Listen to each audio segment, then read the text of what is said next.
Hey, Snapchat. So today SpaceX actually announced that by 2018, or as early as 2018, they're actually planning on launching their first Dragon mission to Mars, which is pretty fucking big news. That's actually way earlier than I thought they would be starting missions to Mars. I mean, these are just test missions just to, like, you know, sort out things and get some data. But yeah, pretty big. The Dragon capsule is actually pretty big as well, so it's kind of like the size of a car. So that'll probably be the largest object that's actually landed on Mars, and it lands via rocket propulsion as well. So Elon did say on Twitter that the Dragon capsule is too small for, like, you know, an actual manned mission to Mars. It'll probably only transport astronauts between, you know, say, to the moon.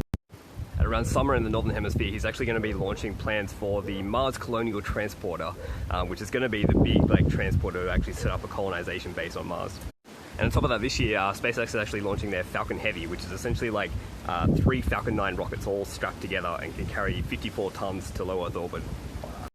I'm not sure whether they'll develop another rocket after the Heavy for actually getting to Mars, but there's actually a plan out there with using 9 Falcon Heavies over the course of 5 years to set up the first base on Mars.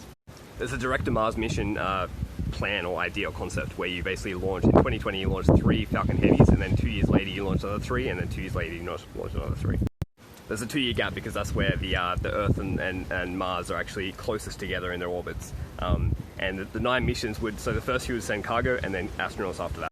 I just think it's insane that, like, within 2 years a private company is looking to launch a freaking car-sized device via rocket propulsion on Mars.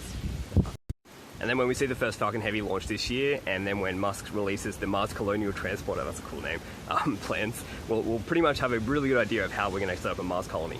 And that means within the space of just 9 years, we could be in a reality where humans are permanently living on Mars. That is fucking awesome. That is exciting. Get hyped.